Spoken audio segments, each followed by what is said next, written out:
बहुविकल्प प्रश्नोत्तरों की एक नई सीरीज में आपका पुनः स्वागत है। आज हमारी सीरीज का 22वां पार्ट है, 22 part of MCQ series economics. ये जो सीरीज है हमने थंबनेल पे लिखा हुआ है किसके लिए बनाई गई है। इसके अलावा जितनी भी अन्य परीक्षाएं हैं इकोनॉमिक्स से संबंधित, उन सभी के लिए यह वीडियो उतना ही महत्वपूर्ण है जितना कि हमने थंबनेल पे आने वाली परीक्षाओं के लिए लिखा है। सारे के सारे प्रश्न जो हमारे हैं वो समष्टि अर्थशास्त्र या मैक्रो इकोनॉमिक्स से रिलेटेड है तथा आसान भाषा में आपको समझाने की कोशिश की गई है। तो आपने करना क्या है, आपने मेहनत करनी और बार बार इसका अभ्यास करना है, प्रैक्टिस करनी है। और इसके साथ आपने क्या करना है, यदि आपको लगता है कि वीडियो अच्छा है तो कमेंट भी ज़रूर करना है। और इसी के साथ आपने क्या करना है, हमारे चैनल को सब्सक्राइब करना है। और ये सीरीज पसंद आए तो इस वीडियो को लाइक करना है और शेयर करना है। तो चलते हैं अपनी सीरीज की ओर। क्वेश्चन नंबर फर्स्ट लेते हैं, मुद्रा की मांग के अंतर्गत आता है। बहुत ही महत्वपूर्ण प्रश्न है। इसका दूसरा रूप होगा कि मुद्रा की मांग किसे कहते हैं। What is the demand of money. A लेन देन मांग, सतर्कता मांग, सट्टा मांग। बी केंद्र बैंक द्वारा जारी मुद्रा। सी किसी समय विशेष पर रोजगार का स्तर। डी किसी समय विशेष पर वस्तु की मांग और पूर्ति। करेक्ट आंसर है ए लेन देन मांग, सतर्कता मांग और सट्टा मांग। इन तीनों को मिलाकर जो मुद्रा की मांग बनती है, कीन्स ने उसे ही कहा है मुद्रा की मांग। और सामान्य भाषा में कहें कि मुद्रा की मांग किसे कहते हैं, तो किसी समय विशेष पर किसी देश में उस देश के लोगों के द्वारा जितनी कुल राशि की मांग नगद रूप में की जाती है वह मुद्रा की मांग कहलाती है। क्वेश्चन नंबर 2, फिशर का विनिमय समीकरण है। A M D is equal to K P Y. B M V बराबर P T. C M D बराबर पी टी। डी बी और सी दोनों विकल्प सही हैं। करेक्ट आंसर है डी। बी और सी दोनों ही जो हैं फिशर का विनिमय समीकरण है या लेन देन समीकरण के नाम से भी इसको जाना जाता है। क्वेश्चन नंबर थर्ड है, तरलता अधिमान का विचार दिया।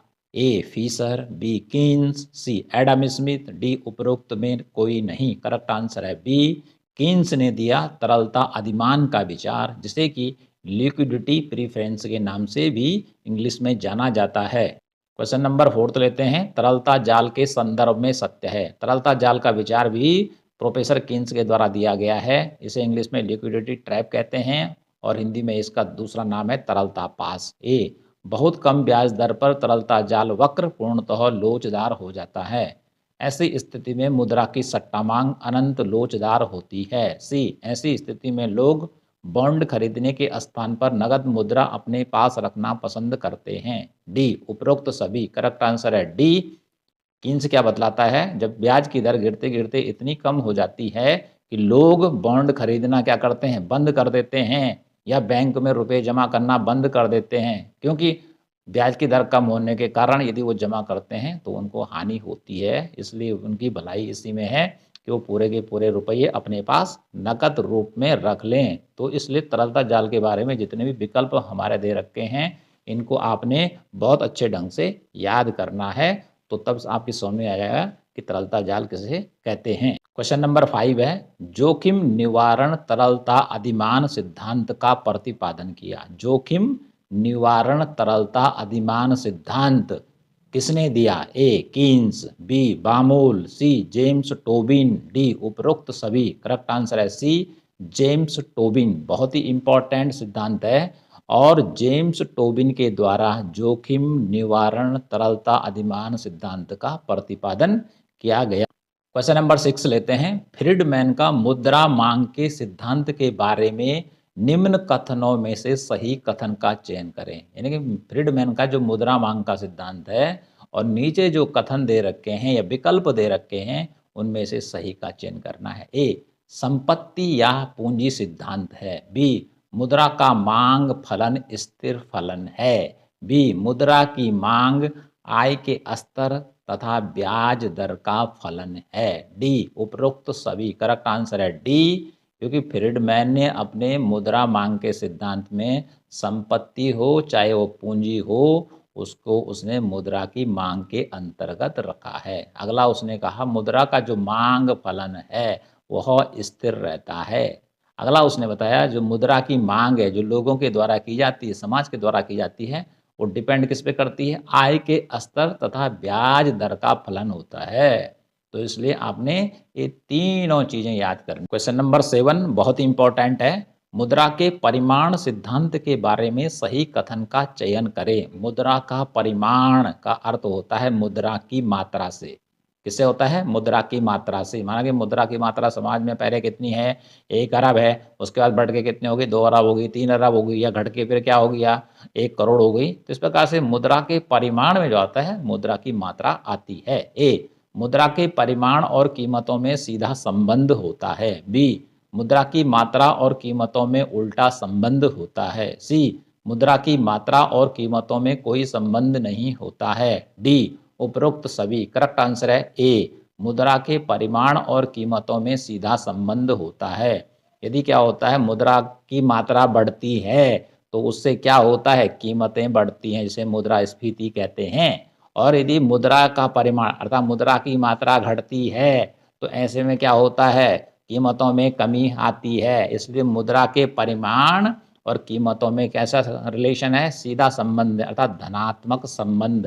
क्वेश्चन नंबर 8 लेते हैं। कैम्ब्रिज समीकरण किस और अन्य नाम से जाना जाता है? जो कैम्ब्रिज यूनिवर्सिटी है वह कहाँ है? इंग्लैंड में है। तो कैम्ब्रिज विश्वविद्यालय में मार्शल हो गया, चाहे उसके बाद के रॉबर्टसन है, चाहे पीगू है, तो उनके द्वारा मुद्रा के परिमाण के बारे में जो सिद्धांत दिए गए हैं उसको कैम्ब्रिज समीकरण के नाम से जाना जाता है।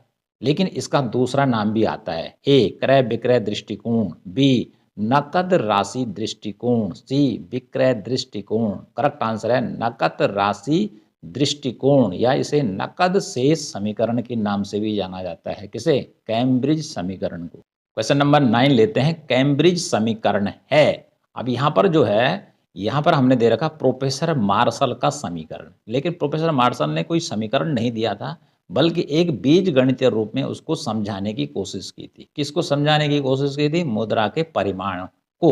A, M is equal to K P Y. B, M is equal to T P Y. C, M is equal to M R G. Correct answer है ए, एम बराबर के पी वाई। एम क्या है? मुद्रा की पूर्ति। के क्या है? आय का वह भाग जो लोग अपने पास नकद रूप में या मांग जमा के रूप में रखना चाहते हैं। पी क्या है? कीमत है। वाई क्या है? वास्तविक आय है। तो कुल मिलाकर ये मार्शल का बीज गणितीय रूप है। ये समीकरण न होकर जिसको माना जाएगा एक तरीका जो कि उसके शिष्यों ने बताया कि इस प्रकार से इसको दर्शाया जा सकता है मुद्रा के परिमाण सिद्धांत के बारे में। भले हमने कैम्ब्रिज समीकरण लिखा हुआ है, तो आप याद कर लेंगे ए वाले को, जो कि किसका दे रखा है? प्रोफेसर मार्शल का दे रखा है। क्वेश्चन नंबर 10 लेते हैं। मुद्रा की पूर्ति का अर्थ है। ए, किसी समय विशेष पर देश के लोगों के पास कुल नकद मुद्रा की मात्रा। बी, मुद्रा की निर्यात मात्रा। सी, मुद्रा की आयात कर मात्रा। करेक्ट आंसर है ए, किसी समय विशेष पर देश के लोगों के पास कुल नकद मुद्रा की मात्रा कितनी है? वह कहलाएगी मुद्रा की पूर्ति। क्वेश्चन नंबर 11 है, बहुत इंपॉर्टेंट है। समग्र मुद्रा संसाधन कहा जाता है। Aggregate money resources. A, M1, M2, C, M3, D, M4। Correct answer है सी, M3 को समग्र मुद्रा संसाधन भी कहा जाता है। इसको ध्यान में रखते हुए इसको याद करना है कि किसे समग्र मुद्रा संसाधन कहा जाता है। तो करेक्ट आंसर कौन सा है?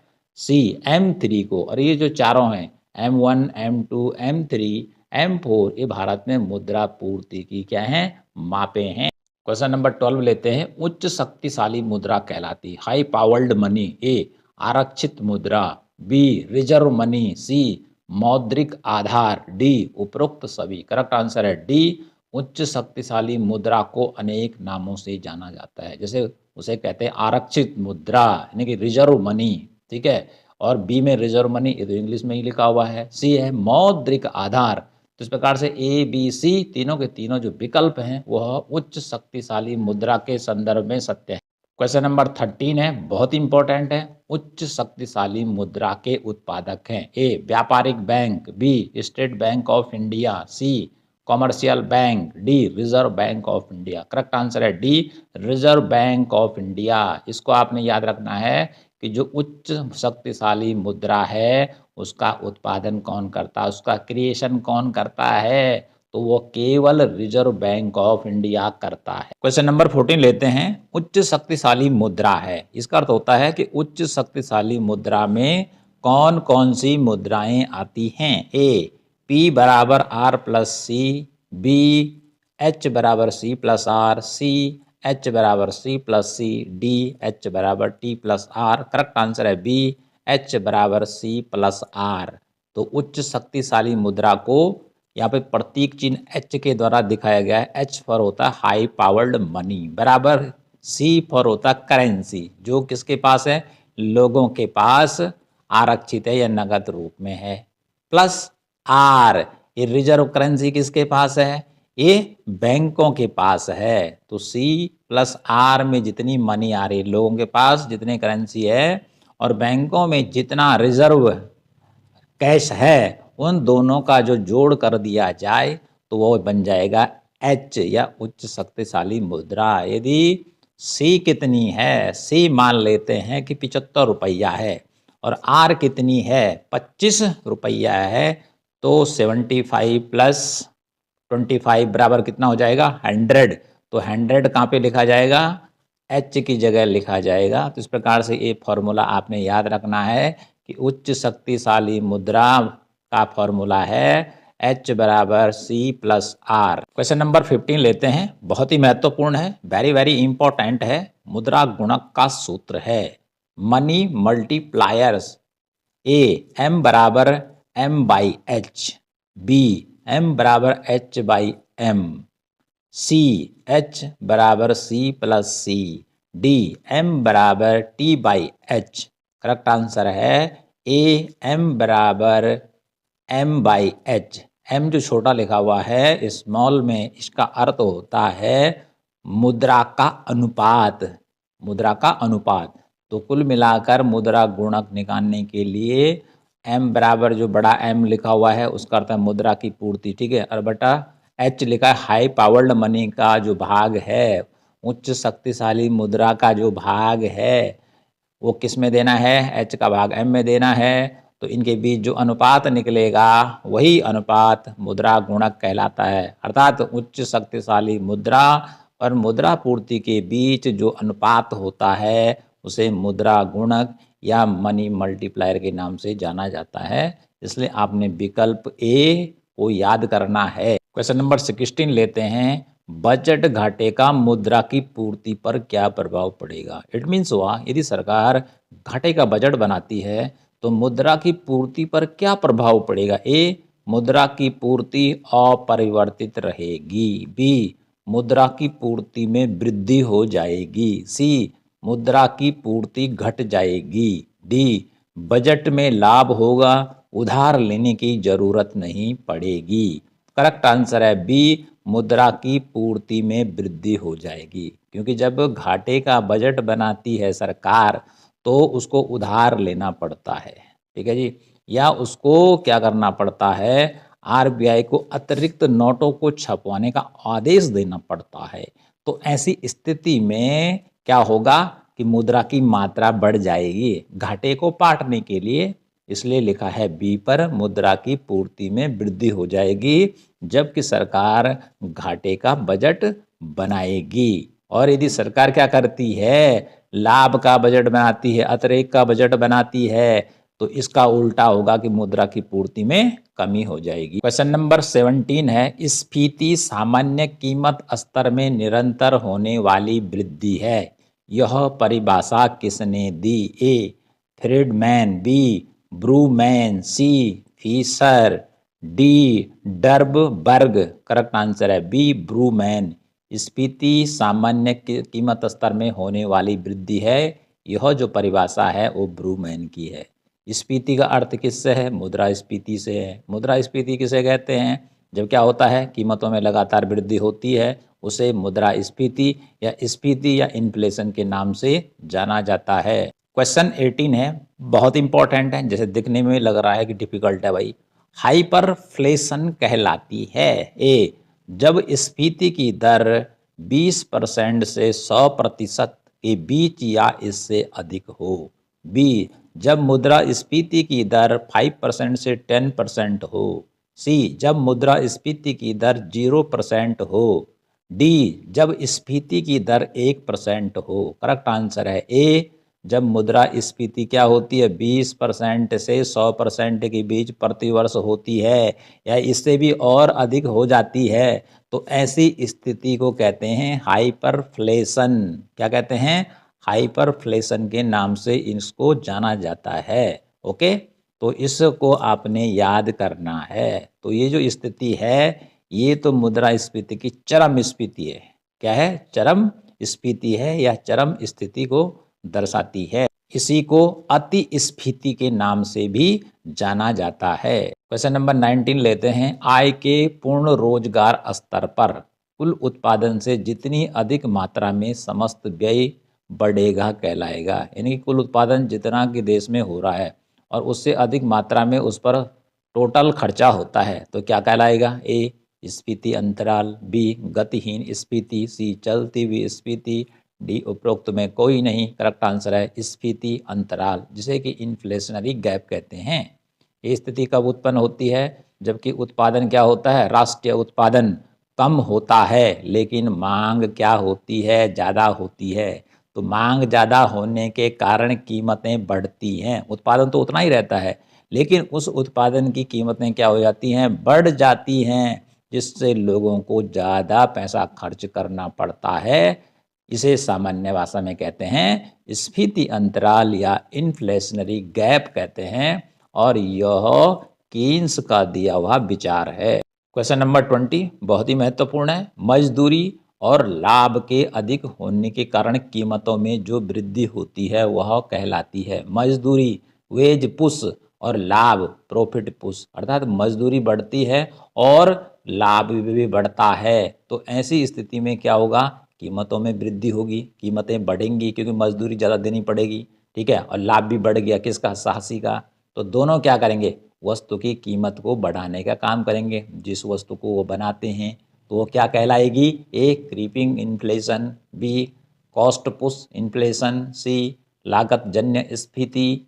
डी, बी और सी दोनों विकल्प सही हैं। करेक्ट आंसर है डी, बी पर लिखा है कॉस्ट पुश इन्फ्लेशन, यानी कि कॉस्ट बढ़ जाएगी। हिंदी में उसका सी पर लिखा हुआ लागत जन्य स्फीति, अर्थात लागत बढ़ जाएगी। मजदूरी और लाभ के बढ़ने के कारण वस्तु को बनाने में जो कॉस्ट पहले आ रही थी उसकी कॉस्ट बढ़ जाएगी। कैसे बढ़ेगी? माना कोई वस्तु पहले बन रही थी 10 रुपये में, लेकिन मजदूरी और लाभ बढ़ने के कारण अब बनती है वो 15 रुपये में। तो अब देखिए 5 रुपये क्या हो गया? 15 में से 10 घटा दो, 5 रुपये वस्तु बनाने की लागत बढ़ गई है। तो इसको क्या कहेंगे? कॉस्ट पुश इन्फ्लेशन या लागत जन्य स्फीति। इसलिए दोनों को आपने याद रखना है। इस प्रकार आज मैंने आपको 20 क्वेश्चन आंसर बताए बहुविकल्पीय रूप में, MCQ रूप में, जो कि बहुत ही इंपॉर्टेंट है। इन सभी को आपने याद करना है और साथ में आपने क्या करना है? सामने जो हमारी आईडी दी गई है इन आईडियों पे आपने हमें फॉलो करना है। फॉलो करने से आपको कोई नुकसान नहीं होने वाला है। मिलते हैं नेक्स्ट सीरीज में।